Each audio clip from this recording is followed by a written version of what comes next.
Lost is a subpar healer who only knows how to use one basic heal spell, and because of this, he gets kicked out of his party and is called an ignorant loser by the people around him. One day in the guild, a girl asks Lost to form a party with him, and this is so surprising that everyone in the guild goes from minding their own business to a state of utter disbelief. Even Lost can't understand why she would want to form a party with him. But the girl points out that he is holding a party recruitment sign, so he is clearly looking for party members. The girl's name is Narcina, and she introduces herself as a martial artist in need of a party member, but before she can get Lost to agree to team up with her, the guild receptionist runs up and interrupts her. The receptionist's name is Amherst, and she takes Narcina by the shoulders just to tell her how much of a bum Lost is. Lost is a healer, but he is only capable of using the basic heal spell despite having been an adventurer since he was a child. He can't use area heal or any high healing magic. So everyone has branded him as an incompetent fool. However, despite all this, until recently, there was a party called Blade of Lightning that took him in as a member, but Lost sucked at his job so much that he eventually got kicked out. And because he is seen as a failure, no one wants to team up with him anymore. Amherst encourages Narcina to ignore Lost because he's so ignorant that she won't be able to make any profit, but Narcina actually has a lot of money on hand, so she isn't worried about profits right now. To prove it, Narcina pulls out her bag full of money to show Amherst, and she has clearly never been to Detroit because she would have gotten mugged almost instantly. Amherst warns Narcina that the adventurers here aren't exactly law-abiding citizens, so she should be careful about flashing so much cash like that. Narcina thanks Amherst for the advice and says she will keep it in mind, but from the way she responded, it doesn't look like Narcina really understood what Amherst was talking about. Amherst assumes Narcina must be a new adventurer, so she offers to help set her up with some newbie-friendly adventurers so she can make it through the day without getting robbed, but of course, she'll be charging a small fee for her services. Narcina appreciates the offer, but she already decided a long time ago that Lost was the only person she would form a party with, so she's going to stick with him. Amherst still doesn't think it's a good idea, but since Narcina is so insistent, she begins the paperwork for their party formation. Narcina asks what the paper is for, so Amherst explains that they need to fill out the registration form to officially be recognized as a guild. Lost fills out his portion of the paperwork, and once he's done, he asks Narcina to write her name on it. Narcina was busy staring at Lost, so she was caught off guard when he asked her to write her name. But she still does it, and after Lost pays Amherst her commission fee, his and Narcina's party has officially been formed. They leave the guild together, and Lost begins talking to Narcina about the Mardat Labyrinth, since that's where they are headed. Apparently, no one has actually finished exploring the end of the Mardat Labyrinth, so there's no information on what kind of monster the Labyrinth Master is or how deep the labyrinth goes. Naturally, adventurers began to take up the challenge and explore the labyrinth in hopes of receiving large rewards, and the resulting influx of people led to the formation and growth of Mardat, the largest labyrinth city in the world. Narcina is happy to learn all about the labyrinth, but she asks if it is really alright for them to be heading into it so soon. Before they left the guild, Amherst was adamant that Lost shouldn't take her into the labyrinth because Narcina is still a newbie, and Lost definitely remembers her advice, but he's choosing to ignore it. Due to the amount of magical energy that leaks out from the labyrinth, monsters are able to spawn in different locations around the city. These locations are classified as the mountains, the forest, the wetlands, and the plains, but among them all, the plains are by far the safest since only weak monsters spawn there.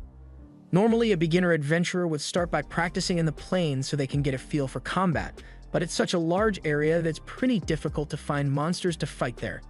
In contrast, monsters appear by the dozens in the labyrinth, and as long as you don't go too deep, you won't run into any particularly strong monsters, so Lost figures it will be a lot quicker for Narcina to gain experience there. Narcina agrees with Lost, so they both continue to the labyrinth entrance, but before they go in, Narcina is eager to contribute to the party, so she says she will lead the way since combatants are supposed to be the vanguard. Lost doesn't usually stand back when he goes into the labyrinth, but since Narcina is so happy about being the vanguard, he decides to just let her have her fun. Although, as they walk through the dungeon halls, he starts having his doubts because he doesn't know if Narcina is actually capable of fighting or not. Okay, never mind, Narcina knows how to box, and she's putting in work against a group of goblins she ran into. She defeats them all with relative ease, and Lost is really impressed with the amount of skill she possesses.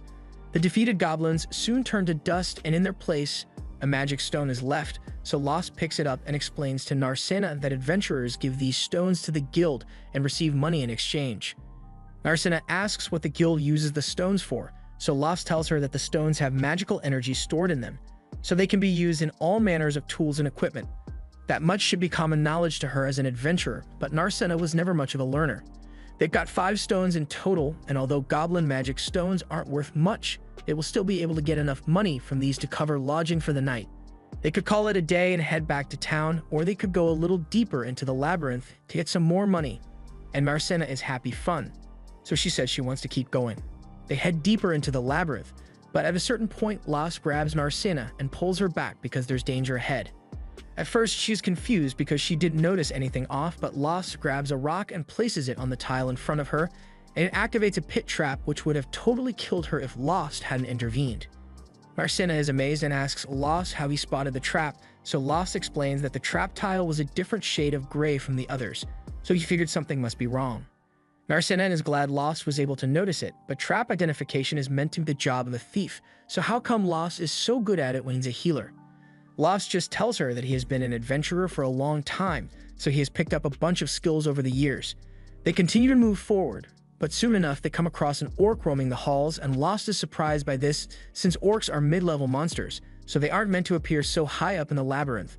Marcena asks if they should turn and run away. Lost doesn't think that will be necessary because his and Marcena's combined strength should be enough to take it down, but he isn't going to force her to do anything she doesn't want to.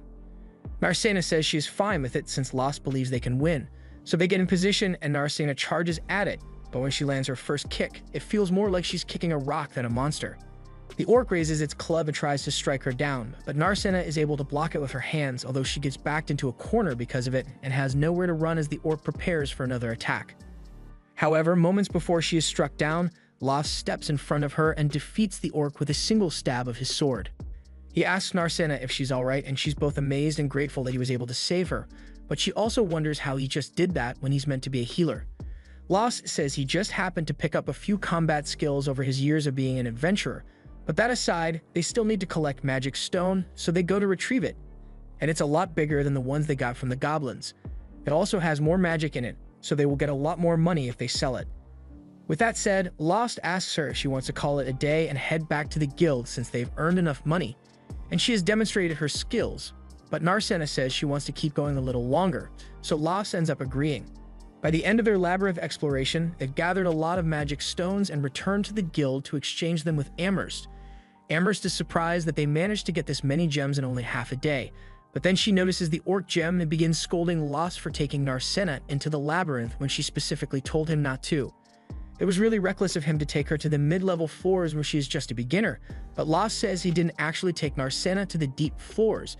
They were on the beginner level the entire time, and he only intended for them to fight goblins. But there was an orc roaming on the upper floors for some reason. Marcena confirms that Lost is telling the truth, so Amherst believes him, and his story isn't too far-fetched anyway, since there have been a lot of similar reports of high-level monsters showing up in beginner areas. Amherst isn't sure what's going on, but she knows it must mean something bad is going on down in the labyrinth. Although she doesn't get paid enough here to really care. Anyway, she asks if Lost is here to sell all these gems, and Lost says he is, so Amherst excitedly begins gathering the payment for him.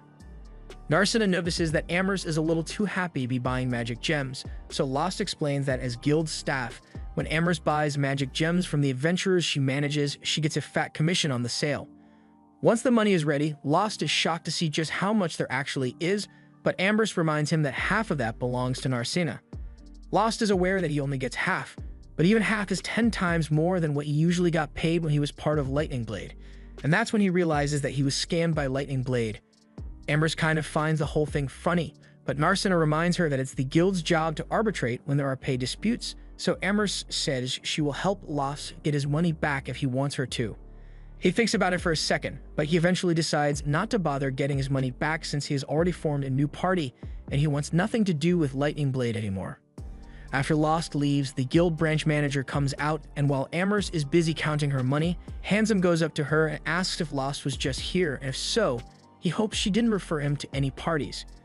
Amherst says she obviously didn't refer that idiot to any parties, but there was one girl who specifically wanted to form a party with him, so there was nothing she could do about it. At the same time, Lost and Marcena arrive at an inn, and Lost is welcomed by the innkeeper's daughter. She asks if Marcena is the girl who recently joined his party, and Lost confirms it, but he wonders how she knew about it already. The girl tells him that the news has been getting around since no one ever expected him to be able to form a party, but that aside, she asks if he is her to have something to eat. Lost would love some food, but first, he says he wants to reserve a room, so he goes to talk to the little girl's mother. Mary would be happy to get them a room, so she asks if they will be sleeping together or in separate rooms. Narcena blushes a little at the thought, but Lost tells Mary that they will be staying in separate rooms, although Narcena actually kind of liked the idea of sharing a bed with Lost. A little while later, Lost and Narcena go to bed, and once Narcena is alone in her room, she begins thinking about the first time she met Lost several years earlier. He had just saved her from an accident and was healing her wound with his basic heal spell, so she was really grateful that he took the time to heal her. So she decided right then and there that she would become an adventurer when she grew up and support Lost in any way she could. Since that day, Narcena began training relentlessly, and as soon as she heard that Lost had been banished from his party, she rushed over to the capital so she could be the first to team up with him. However, she is just now realizing that Lost probably didn't recognize her at all. Although it's hard to blame him since she did grow a lot taller than she was back then, she was wearing different clothes and her hair color even changed to blue. And even though she came here to help him, it turns out that Lost is so talented that he doesn't actually need her protection, but regardless of whether he recognizes her or not, Narcena intends to continue to support him no matter what. Still, she can't help but wonder why people in this city call him an idiot, even though he is so strong. Back when Lost was still a part of Lightning Blade, the party was up against a Hydra and one party member has already been injured by it, so it was Lost's job to heal her, while the party leader held off the monster. Unfortunately, while Lost was able to heal the physical injury, the woman was also poisoned, so she asked if Lost could deal with the poison as well. Lost apologizes and tells her he can't actually get rid of the poison, so the woman gets pissed, because that means she has to recover by herself.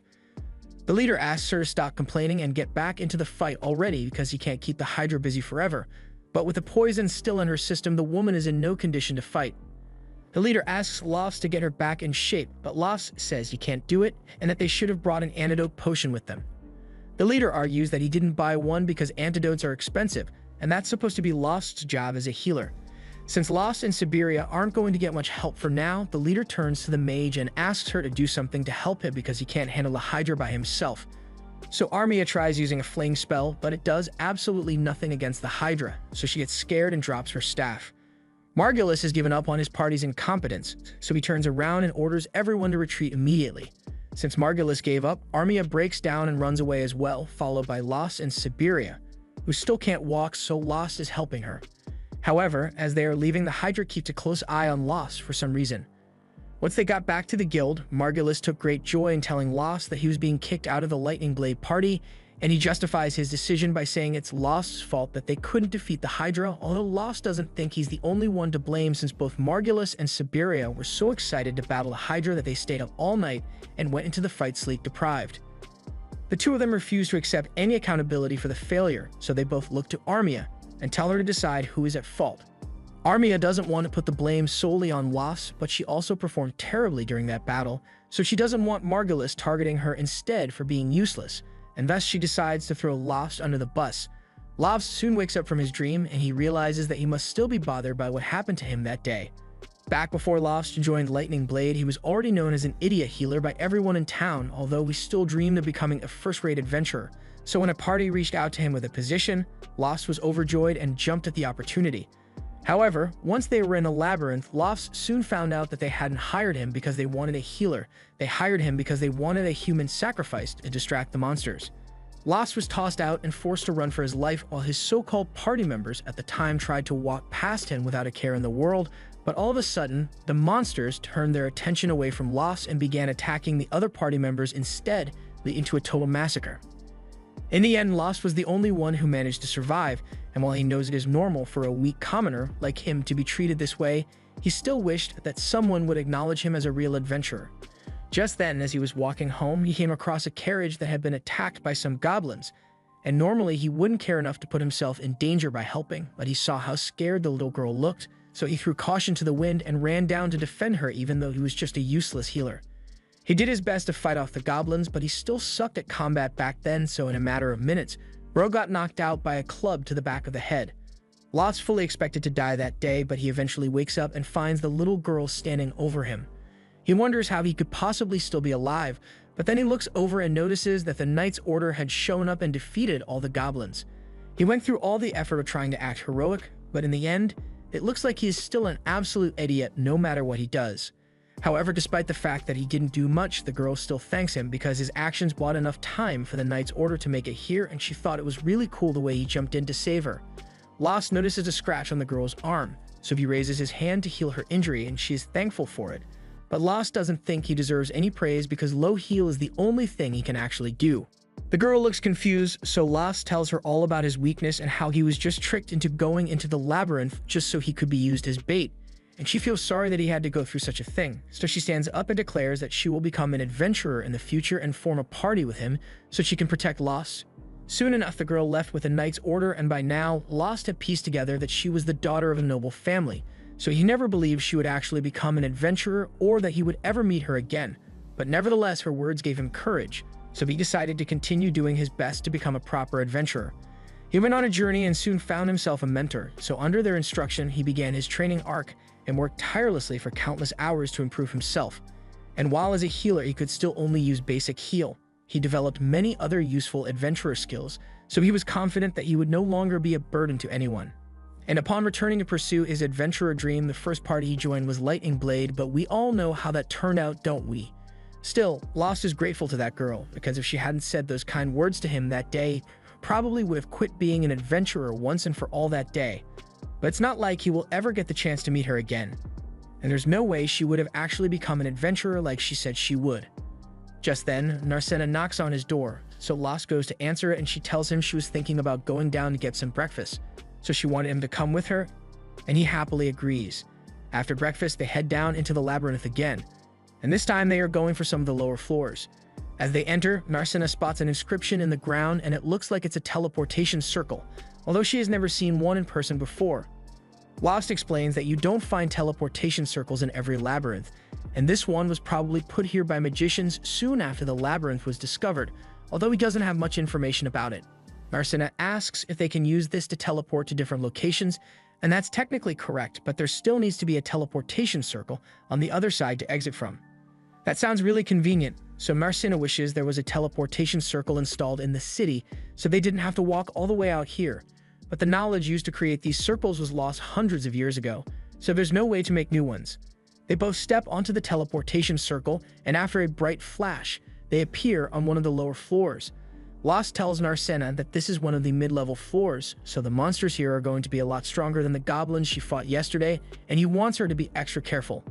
Lost and Narcena begin fighting their way through the floor, but Narcena goes off on her own and tries to punch a lich, but Lost warns her against it. Liches are monsters made up of pure spirit energy, so physical attacks won't work on it. Lost suggests they fall back since they don't have anything that can damage the lich, but Narcena says she actually has a trick up her sleeve that she may be able to work against it. Lost decides to trust her, so the two of them face off against the lich, and Lost goes out in front to act as bait. He then starts running away, and as the lich chases after him, he runs past Narcena, who is preparing herself to take the lich down. All people possess a form of spirit energy within them called prana, and as a martial artist, Narcena has training enough that she is able to control the prana within her body and use it as a weapon by covering her fists with it. This way, when she goes to attack the lich, she punches a hole straight through it, and it soon disintegrates like any other monster and drops its magic stone. Lost runs over to check on her, and she seems perfectly fine, aside from the wounds she got on her arm. Lost tells her to stay still for a second because he wants to try something, so he pulls out a magic item that enhances the effects of healing spells and uses it to heal Narcena's wounds. They head back to the guild together to show Amherst the stones, and she is shocked that they managed to defeat a lich, but she is also excited for the commission she will get from this sale. Lost and Narcena get a lot more money than they were expecting, so they are in a really good mood and start heading back to the inn, but along the way they run into a fight going on in the middle of the street. Things like this have been becoming more common over the years as more and more outlaws move into town to become adventurers, and they've been giving all the honest adventurers a bad name. It's a real mess, but there's nothing Lost or Narcena can do to change it, so Lost suggests that they should just enjoy their money and have a fancy dinner tonight. A little while later, Lost and Narcena are seated at their table and have been served one of Mary's best dishes to eat. While they eat, Narcena says she has a question she has been meaning to ask, so she points out to the giant stone pillar on the edge of town and asks what that thing is. At first, she thought it was a building, but it has no windows or doors, and it doesn't look like a monument either, so it's really confusing. Lost shares her confusion and explains that he doesn't know what it is either. He once got curious about it and asked one of the workers about it while it was still being constructed, but the workers didn't know what it was for or who was paying to have it built. Marcina can't believe something like that was possible, but apparently an agent just showed up one day with some money and blueprints, so no one ever met the funder. Still, as strange as it may seem, Lost just chalks it up to some billionaire doing random shit, and he's perfectly fine with that since the towers aren't actually hurting anyone. But he also wishes some of that money could have gone towards building a wall for the city since it doesn't have one. Marcina agrees that a wall for the city would be nice, but at the same time she doesn't think there's much to worry about since with the number of adventurers that live in this city, whether it is monsters or thieves that attack, she's sure they'll be able to fight off any threats. After dinner, they both head back to their room, but before Lost goes to bed for the night, Marcina calls him back. She clearly has something to say, but she can't bring herself to say it, so she just tells him good night and heads to bed. Inside her room, she jumps on her bed and is upset because she wanted to tell Lost that she wants to stay in the same room as him, but she couldn't come out and say it because it was too embarrassing. In the other room, Lost is lying in bed with his mind at ease now that he has such a great party member. He was able to continue adventuring thanks to that little girl's motivation, and while he doesn't know if he will ever get to meet her again, he has a lot to thank Marcina for. In other news, Margulis has just found a new member for the Lightning Blade party, and while he seems really excited to have Lyra join the team, Siberia doesn't seem to like her very much and Armia is too shy to make direct eye contact. Anyway, now that the team is complete again, Margulis is eager to head out and finally defeat that Hydra once and for all. This was the end of episode 2. Subscribe to not miss the next part.